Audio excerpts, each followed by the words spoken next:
Hello दोस्तों। तो स्वागत है आपका आपके अपने चैनल सुपर थर्टी क्लासेस वेवर में। तो आज मैं बात करता हूँ मेरे हाथों के बने हुए नोट्स सीडीपी लार्ज नोट्स जो सीटेट के लिए बहुत ही ज़्यादा इम्पोर्टेंट होने वाले हैं। और ये नोट्स आपके एग्ज़ाम में सीधा सीधा क्वेश्चन फंसाएंगे। एक एक करके एक एक चैप्टर डिस्कस करेंगे, बहुत अच्छे से डिस्कस करने वाले हैं। ठीक है, तो सबसे पहले हम स्लेबर्स के बारे में बात करेंगे। क्या करेंगे? स्लेबर्स के बारे में बात करेंगे। तो स्लेबर्स क्या है अपना? तो सबसे पहले स्लेबर्स की अगर बात करें तो सीडीपी में सबसे पहले यूनिट फर्स्ट में क्या है? चाइल्ड डेवलपमेंट है। क्या है? चाइल्ड डेवलपमेंट है। और उसके बाद चाइल्ड डेवलपमेंट में एक चैप्टर ही है चाइल्ड चाइल्ड डेवलपमेंट। उसके बाद ग्रोथ एंड डेवलपमेंट पहला टॉपिक है। वृद्धि एंड विकास। क्या है? वृद्धि और विकास पहला टॉपिक है। हेरिडिटी एंड इन्वायरमेंटल आनुवंशिकता एंड पर्यावरण दूसरा टॉपिक है। तीसरा टॉपिक है सोशलाइजेशन समाजीकरण। तीसरा टॉपिक क्या है? समाजीकरण। जीन पियाजे, लॉरेंस कोहलबर्ग और लेव वायगोस्की, ये 3 टॉपिक हैं। ये आपके एग्ज़ाम में बहुत ही ज़्यादा मोस्ट इम्पोर्टेंट कारगर सिद्ध होने वाले हैं। नेक्स्ट हम बात करेंगे चाइल्ड सेंटर्ड एजुकेशन, मतलब बच्चे पर आधारित शिक्षा एंड प्रोग्रेसिव एजुकेशन, प्रगतिशील शिक्षा की मैं बात करता हूँ। बाल केंद्रित शिक्षा एवं प्रगतिशील शिक्षा। आगे हम बात करेंगे इंटेलिजेंट थॉट्स, भाषा और विचार। आगे हम बात करेंगे जेंडर, जेंडर की बात करेंगे। Next topic gender. आगे हम बात करेंगे नेक्स्ट इंडिविजुअल डिफरेंसेस, व्यक्तिक भिन्नता। आगे हम बात करेंगे next topic assessment and evolution. क्या होगा? असेसमेंट एंड एवोल्यूशन यानी कि आकलन एवं मूल्यांकन। क्या होगा? आकलन एवं मूल्यांकन। अब हम बात करेंगे पेडागोजी की, पेडागोजी सेक्शन की। तो पेडागोजी सेक्शन कहाँ से आता है? तो यूनिट 2 की बात करेंगे। तो यूनिट 2 में क्या है? Number 1 NEP 2020। वैसे तो यूनिट 2 में क्या आता है? इंक्लूसिव एजुकेशन आती है। इंक्लूसिव एजुकेशन क्या होती है? समावेशी शिक्षा होती है। क्या होती है? समावेशी शिक्षा होती है। इंक्लूसिव एजुकेशन क्या होती है? समावेशी शिक्षा, मतलब बच्चे को क्या क्या चीज़ें सबके साथ, हर एक बच्चे के साथ समान व्यवहार करना चाहिए। यानी कि चाइल्ड विद स्पेशल नीड, यानी कि CWS लिखा है, CWSN। क्या लिखा है? CWSN। ये 5 नंबर की आती है। और उसके बाद नेक्स्ट बात करते हैं न्यू एजुकेशन पॉलिसी 2020। ये बहुत इम्पोर्टेंट, न्यू एजुकेशन पॉलिसी बहुत इम्पोर्टेंट है। NCF 2005, ये भी बहुत इम्पोर्टेंट है। नेक्स्ट हम बात कर देंगे RPWD एक्ट 2016, इसे बोलते हैं right to person with disability act 2016। ये भी बच्चों के, दिव्यांग बच्चे होते हैं उनके लिए एक समावेशी शिक्षा के बारे में बताया गया है। आगे हम बात करेंगे यूनिट 3 की बात करेंगे। तो इसमें क्या है? Learning and pedagogy. ये आपके 10 नंबर की आती है, लर्निंग एंड पेडागोजी। ये टॉपिक पहला कौन सा है? टीचिंग, अधिगम एंड शिक्षण। आगे मोटिवेशन, अभिप्रेरणा एंड अधिगम। इसके बाद कॉग्निशन एंड इमोशंस, संवेग और संज्ञान। अब हम एक एक करके डिस्कस करेंगे। तो हमारा पहला टॉपिक होगा सीटेट CDP का पहला पार्ट, और पहला टॉपिक होगा वृद्धि। मैं आज बात करूँगा वृद्धि। तो वृद्धि क्या होती है? चैप्टर 1 है हमारा वृद्धि। तो वृद्धि जो होती है वो हमारे शरीर की, बॉडी की बाह्यतम संरचना होती है, इंटरनल संरचना होती है। वृद्धि जो होती है वो हमारे शरीर की बाह्यतम संरचना होती है, इंटरनल संरचना होती है, जिसको देखा जा सके, जिसको देखा जा सके।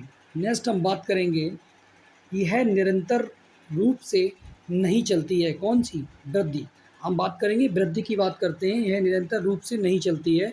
वृद्धि आपकी मैच्योरिटी के बाद रुक जाती है। आपको पता होना चाहिए कि जब तक हमारी मैच्योरिटी आ जाती है उसके बाद वृद्धि जो होती है वो रुक जाती है। क्या होती है? रुक जाती है। हम बात करेंगे मैच्योरिटी जब हमारी आ जाती है उसके बाद वृद्धि जो होती है हमारी वो रुक जाती है। उसके बाद हम बात करेंगे नेक्स्ट मैच्योरिटी, परिपक्वता, जेनेटिक डिस्पोजिशन, यानी कि जेनेटिक मतलब जन्म से, जेनेटिक जन्म। उसके बाद हम बात करेंगे हेरिडिटी की, आनुवंशिकता की। जो वृद्धि होती है वो आनुवंशिकता से रिलेटेड होती है। वृद्धि क्या होती है? आनुवंशिकता से रिलेटेड होती है। वृद्धि होती है वो आनुवंशिकता से रिलेटेड होती है। आगे हम बात करेंगे, यह ऑर्डर में चलती है। जैसे कि आप हेरिडिटी की बात करेंगे तो आनुवंशिकता से रिलेटेड होती है। जैसे आपकी नाक बड़ी हुई, नाक मम्मी पे गई या नाक पापा पे गई, ऐसे हम बोलते हैं जब हमारी जेनेटिक डिस्पोजिशन होता है। यह ऑर्डर में चलती है। आगे हम बात करेंगे नेक्स्ट, यह एक बायोलॉजिकल प्रोसेस होती है। क्या होती है? बायोलॉजिकल प्रोसेस होती है। वृद्धि जो होती है वो बायोलॉजिकल प्रोसेस है, एक जैविक प्रक्रिया है। क्या है? एक जैविक प्रक्रिया है। नेक्स्ट हम बात करेंगे शरीर का संरचनात्मक पक्ष, स्ट्रक्चरल चेंज। शरीर का संरचनात्मक पक्ष, इंटरनल स्ट्रक्चरल चेंज होती है। क्या? वृद्धि। क्या होती है? वृद्धि जो होती है वो शरीर की संरचनात्मक पक्ष होती है। आगे हम बात करेंगे वृद्धि, यह मापन योग्य मेजरेबल होती है। हाइट, वेट, लेंथ नाप सकते हैं। क्या करते हैं? हाइट, वेट, लेंथ नाप सकते हैं। वृद्धि का क्या कर सकते हैं? हाइट, वेट, लेंथ नाप सकते हैं। आगे हम बात करेंगे वृद्धि, यह मात्रात्मक क्वांटिटेटिव होती है। वृद्धि को हम माप सकते हैं। जैसे कि आप मान लो किसी की लंबाई 5.11 है। उसके बाद इसका वज़न, मान लो मेरा वज़न 45 केजी है, 65 केजी है, सॉरी, मेरा वज़न 65 केजी है, मेरी हाइट 5.11। ऐसे ही हम नाप सकते हैं। आगे हम बात करेंगे वृद्धि। वृद्धि जो होती है वो हेरिडिटी और एनवायरनमेंटल पर डिपेंड होती है। वृद्धि जो होती है वो हेरिडिटी और एनवायरनमेंट पर डिपेंड होती है। अगर हम बात करें तो स्कूल क्वालिटी की बात करें तो 1995 में तमिल से पहले ये स्थायी हुई थी। हम बात करेंगे व्यक्ति की क्षमता, एबिलिटी के अनुरूप चलना। आपको पता होना चाहिए जो बच्चे होते हैं, गरीब परिवार के जो बच्चे होते हैं, जो स्कूलों में शिक्षा लेते हैं, उनके लिए एक योजना चलाई गई थी। इस योजना का नाम था पीएम पोषण योजना। क्या था? पीएम पोषण योजना था। 1995 में मिड डे मील की योजना चलाई गई थी। बच्चों को स्कूल में पोषण भोजन देने के लिए ये योजना चलाई गई थी। ठीक है, हम बात करेंगे अगर मान लो बच्चों को अगर भोजन ना मिले तो बच्चों का क्या होगा? शारीरिक विकास कम हो जाएगा। ऐसे ही हम बात करेंगे, यह नेचर में धनात्मक पॉजिटिव होता है। क्या? यह नेचर में धनात्मक पॉजिटिव होता है। आगे हम बात करेंगे वृद्धि की। वृद्धि, ग्रोथ, अगर हम बात करें तो आपको अच्छे से पता होना चाहिए कि शैशवावस्था जो होती है वो, देखो हमारे विकास की 3 अवस्थाएं मान लो, तरीके से मेरे अकॉर्डिंग 3 मानोगे। शैशवावस्था, मध्य बाल्यावस्था और किशोरावस्था, 3 मानो। क्या करो? शैशवावस्था और मध्य बाल्यावस्था और किशोरावस्था, 3 अवस्थाएं मान लो। तो आप ये बात समझ लो कि जो शैशवावस्था होती है, जो इसकी आयु होती है 0 से 2 वर्ष शैशवावस्था। उसके बाद जो मध्य बाल्यावस्था 2 से 11 वर्ष मान लो। ठीक है, और उसके बाद एडोसेंस की एज जो मान लो वो 11 से 18 वर्ष मान लो। अब तीनों अवस्थाओं की मैं जब बात करूँगा तो सबसे पहले शैशवावस्था की बात करूँगा। जो आपने बच्चा देखा होगा कि छोटा जब बच्चा होता है, जब पैदा होता है, माँ के गर्भ से बाहर आता है, तो उसे मतलब क्या होता है, जो बच्चा होता है वो बहुत तेज़, आपने देखा होगा कि जब बच्चे का जन्म हो गया, जन्म होने के बाद क्या हुआ, कुछ दिनों बाद एकदम आपको पता चलता होगा कि ये बच्चा जो है वो बहुत तेज़ी से क्या करता है, उसकी ग्रोथ होती है। देखा है? बहुत तेज़ी से ग्रोथ होती है। 2 साल तक उसके बच्चे की बहुत तेज़ी से ग्रोथ होती है। उसके बाद जब बच्चा मध्य बाल्यावस्था में आ जाता है तो उसकी जो जो ग्रोथ होती है वो एकदम तेज़ होती है। कुछ हद तक तेज़, मतलब बीच में रुक जाती है, कुछ हद तक तेज़ होती है, थोड़ी रुक जाती है। अब उसी को हम आगे हम बात करेंगे किशोरावस्था की। तो किशोरावस्था में जो बच्चे की वृद्धि होती है वो बहुत तेज़ होती है। आपको पता होना चाहिए कि बहुत से बच्चा, जैसे आप अपने मामा के घर गए, आपने अपने मामा के बच्चों को देखा, बहुत काफ़ी दिनों बाद गए, आप 1 साल बाद गए, तो पहले वे बहुत छोटे थे, अब वो धीरे-धीरे बढ़ गए। तो हम लोग कहने लगते हैं, "तू तो बहुत बड़ा हो गया, तू तो बहुत बड़ी हो गई।" तो ऐसे ही बहुत एडोलसेंस जो होती है, वो यही एज होती है, बहुत तेज़। यानी कि ग्रोथ स्पर्ट की अगर बात करते हैं, ग्रोथ स्पर्ट जानते हो क्या होता है? आज मैं ग्रोथ स्पर्ट की बात करने वाला हूँ आपके। जैसे मान लो शरीर के अंदर अचानक से चेंज आता है। आपको पता नहीं होगा ये चीज़ कि शरीर के अंदर अचानक से चेंज कैसे आता है। जैसे गर्ल्स में क्या होता है, जो गर्ल्स में देखो ग्रोथ स्पर्ट को बोलते हैं यौवनावस्था। मतलब गर्ल्स की बात करते हैं तो गर्ल्स में 11 से 13 14 से 11 से 14 एज होती है, जिसमें गर्ल्स की जो मेंस्ट्रुअल साइक्लिक पीरियड्स स्टार्ट हो जाते हैं। उसके बाद हम बात करते हैं बॉयज़ की, तो बॉयज़ में जैसे दाढ़ी मूंछ का आना और उसके बाद आवाज़ का भारीपन, ऐसे करके ये बढ़ता रहता है। इसे बोलते हैं ग्रोथ स्पर्ट, शरीर के अंदर अचानक से चेंज आना। बात करेंगे लेक्चर 2 में क्या है कि विकास। अब हम बात करेंगे विकास, किसी लड़के का नाम नहीं है यहाँ पर। क्या है विकास, यानी कि डेवलपमेंट की बात कर रहा हूँ मैं यहाँ पे। अब डेवलपमेंट क्या है यहाँ पर? तो विकास, जैसे मान लो आपके अंदर जीवनपंत विकास होता रहता है। जैसे आपने टीचिंग ट्रेनिंग कोर्स किया डीएलएड, उसके बाद धीरे-धीरे आपका विकास हुआ। जब आप बड़े हुए, वृद्धि, तो आपका विकास होता रहा। जीवन पर्यंत विकास होता है। यानी कि अभिप्रेरणा, मोटिवेशन और अनुभव अभिप्रेरणा और मोटिवेशन और अनुभव एक्सपीरियंस के कारण प्रवर्तन चेंज की उत्तरोत्तर श्रृंखला क्या कहलाती है? विकास कहलाती है। क्या कहलाती है? विकास कहलाती है। अब मैं बात करूँगा विकास के आयाम। विकास के आयाम क्या होते हैं, आपको पता होना चाहिए। आप ऐसे याद कर सकते हैं PCSC, PCSC। आप ऐसे याद कर सकते हैं PCSC, यानी कि PCSC फिजिकल कॉम्बिनेशन, सोशल और कॉम्बिनेशन, ऐसे याद कर सकते हैं। तो सबसे पहले हम बात करेंगे डोमेन ऑफ डेवलपमेंट की, विकास के आयाम की। तो सबसे पहले मैं बात करूँगा विकास बहुआयामी होता है, मल्टी डायरेक्शन में होता है। विकास अलग-अलग तरीके से होता है, ठीक है? तो विकास के कितने तरीके के होते हैं? 3 तरीके का होता है। तो सबसे पहले मैं बात करता हूँ शारीरिक विकास की, फिर उसके बाद बात करूँगा ज्ञानात्मक कॉग्निशन डेवलपमेंट की, उसके बाद संवेगात्मक विकास यानी कि इमोशनल डेवलपमेंट की।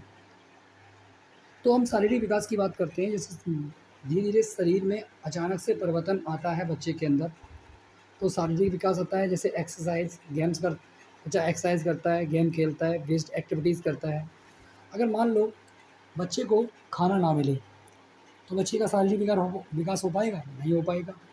ऐसे ही पीएम पोषण रोग योजना इसी के लिए चली थी। तो एक्सरसाइज, गेम्स में बेस्ड एक्टिविटी करता है बच्चा, तो उसके अंदर शारीरिक विकास डेवलप होता है। उसके बाद हम बात करेंगे ज्ञानात्मक विकास। ज्ञानात्मक विकास क्या होता है? ये जो होता है समस्या समाधान यानी कि कॉग्निटिव डेवलपमेंट से रिलेटेड होता है। इसमें जितनी भी प्रॉब्लम्स होती हैं वो माइंड रिलेटेड एक्टिविटीज़ होती हैं। बच्चा जो होता है वो माइंड से रिलेटेड से एक्टिविटीज़ करता है, इन्फॉर्मेशन बच्चा ज्ञान का निर्माता होता है, ठीक है? उसके बाद बच्चे के अंदर बहुत सारे गुण होते हैं, जो मतलब बच्चा स्वयं अपनी चीज़ों को सीखता है, ठीक है? उसके बाद हम बात करेंगे संवेगात्मक विकास की। संवेगात्मक विकास समझ लो इमोशंस पर नियंत्रण रखना, अपने इमोशंस पर काबू रखना। इमोशंस कहते नहीं है, इमोशंस पर काबू रखना। अब इमोशंस पे काबू कैसे रहेंगे? मैं आपको एक एग्ज़ाम्पल बताने वाला हूँ, बहुत अच्छा एग्ज़ाम्पल है। जैसे किसी की मृत्यु हो जाती है, कोई इंसान मर जाता है, तो वहाँ पर क्या होता है, एक मैन और वूमेन में दोनों में अलग-अलग इमोशंस होते हैं। तो मेल मेल पार्ट जो होता है, जो मेल लोग होते हैं वो जैसे किसी की डेथ हो जाती है तो वो कम रोते हैं। हालाँकि रोते तो बहुत हैं लेकिन कम रोते हैं। महिलाएँ जो होती हैं बहुत ज़्यादा रोती हैं, वो अपने इमोशन पे कंट्रोल नहीं कर पाती हैं। तो ऐसे ही क्या होता है, संवेगात्मक विकास, सामाजिक विकास यानी कि समाज में, आस-पड़ोस में, विद्यालय। जैसे मान लो किसी की डेथ हो गई, अब वो रो रही हैं। उसके बाद क्या हुआ, बहुत देर तो रोती रहीं, उसके बाद फिर शांत हो गई। शांत होने के बाद फिर कोई आ गया, फिर रोने लगी। उसके बाद फिर कोई आ गया, फिर रोने लगी। तो ऐसे ही अब पुरुष क्या करेगा कि भाई कैसे एक्सपायर हो गए, तो भाई क्या नाम, कोई नहीं, बीमार थे बस ऐसे ही एक्सपायर हो गए, थोड़ा सा बात करेगा बस काम ख़त्म। ऐसे इमोशंस पे कंट्रोल करता है। उसके बाद समाज और परिवार बच्चे को समाज, परिवार, आस पड़ोस, विद्यालय वगैरह सभी आयाम एक दूसरे पर डिपेंड होते हैं। क्या करते हैं, सभी आयाम क्या करते हैं, एक दूसरे पर डिपेंड होते हैं। कॉग्निशन, मेटा कॉग्निशन, अपने बारे में सोचना, अधिसंज्ञान, अपरसंज्ञान, समस्या समाधान, सोचना में। अब हम बात करेंगे सोचना, क्रिटिकल थिंकिंग। क्रिटिकल थिंकिंग क्या होती है? क्रिटिकल थिंकिंग होती है समालोचनात्मक चिंतन। क्रिटिकल थिंकिंग क्या होती है? अपने सोच के बारे में सोचना। मान लो कोई भी बच्चा है और वो अपने ही बारे में सोच रहा है और उसके ही बारे में, सोच के ही बारे में वो सोच रहा है, तो ये क्रिटिकल थिंकिंग हो जाती है। आगे हम बात करेंगे विकास के आयाम की। तो विकास के आयाम अंतर संबंधित होते हैं। Domain of love, domain social development, emotional development. देखो, सामाजिक होता है डोमेन, सामाजिक विकास सामाजिक होता है, फैमिली, दोस्त, स्कूल से रिलेटेड होता है। इमोशन व्यवहार में परिवर्तन आना, गुस्सा, प्यार, प्रश्न, आश्चर्य, अपने इमोशंस पर काबू पाना। इमोशन जन्मजात होते हैं, बाई बर्थ होते हैं। इमोशन स्थायी नहीं होते हैं, यह सार्वभौमिक होते हैं, यूनिवर्सल होते हैं। इमोशंस मेल और फीमेल दोनों में होते हैं। उसके बाद हम बात करेंगे विकास वृद्धि के बिना भी संभव है।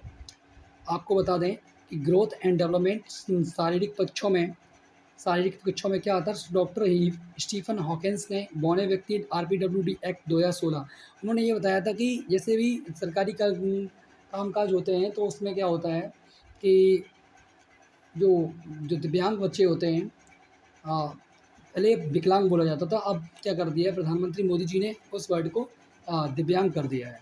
तो मतलब उसमें मतलब हर एक समावेशी शिक्षा होनी चाहिए बच्चे के लिए। मतलब कोई बच्चा अगर दिव्यांग है तो मतलब वो उसके साथ समावेश होना चाहिए। उसके बाद हम बात करेंगे डेवलपमेंट की। डेवलपमेंट जो होता है वो संपूर्ण पक्षों में होता है। वृद्धि बाह्य होती है, विकास इंटरनल और एक्सटर्नल दोनों में होता है। वृद्धि का मापन कर सकते हैं, विकास का मापन नहीं कर सकते हैं। और 3 साल दूध के दांत, 20 दांत स्थायी होते हैं, 6 साल अस्थायी दांत होते हैं, टोटल 32 दांत होते हैं। और विकास में क्या होता है? आकार में परिवर्तन होता है, छोटे छोटे हाथों का बढ़ना, अनुपात में परिवर्तन होता है, पुराने लक्षणों का लोप होता है, नए लक्षणों का आना होता है। वृद्धि मात्रात्मक होती है, वृद्धि विकास परिमाणात्मक व गुणात्मक दोनों होता है। विकास मल्टी डायरेक्शन में होता है, शारीरिक, अशारीरिक, हाथ, पैर, बाल, उंगली आदि का बढ़ना। उसके बाद विकास प्लास्टिक नेचर का, फ्लेक्सिबल, मोडिएबल होता है। संशोधन योग्य टीचर ट्रेनिंग कोर्स पर फैन बताया, PYQ पंडित फिर उसके बाद सीटेट क्लियर हो गया। विकास में आकस्मिक परिवर्तन नहीं होता है, विकास कार्यात्मक पक्ष से जुड़ा होता है। विकास की अगर मैं बात करूं तो ग्रॉस मोटर स्किल्स और फाइन मोटर स्किल्स की ओर होता है विकास। डोमेन ऑफ डेवलपमेंट में क्या आता है कि ग्रॉस मोटर स्किल्स से फाइन मोटर स्किल्स की ओर होता है विकास। ग्रॉस मोटर स्किल्स से फाइन मोटर की तरफ जाता है। Physical development gross motor skills से फाइन मोटर स्किल्स से आता है। उसके बाद हम बात करते हैं फाइन मोटर स्किल्स और gross motor skills. Fine motor skills में क्या होता है? फाइन बॉडी का कम यूज होता है, जिससे मसल्स का कम यूज होता है। लिखना, पढ़ना, पेपर कटिंग, बोलना, बुनाई वगैरह, इसमें कम यूज होता है। और क्रॉस मोटर स्किल्स में मसल्स का ज़्यादा यूज होता है। और जैसे साइकिल चलाना, दौड़ना। विकास संपूर्ण संगठनों पक्षों में परिवर्तन होता है। विकास से संवर्धन, प्रमोशन भी हास्य लॉस होते हैं, सम्मिलित होते हैं। विकास संचयी कम्युलेटिव होता है। विकास एकीकृत इंटीग्रेटेड होता है। विकास के अपने खतरे होते हैं। यह ऐतिहासिक दिशाओं, हिस्टोरिकल सिचुएशन से प्रभावित होता है। आगे हम बात करते हैं नेक्स्ट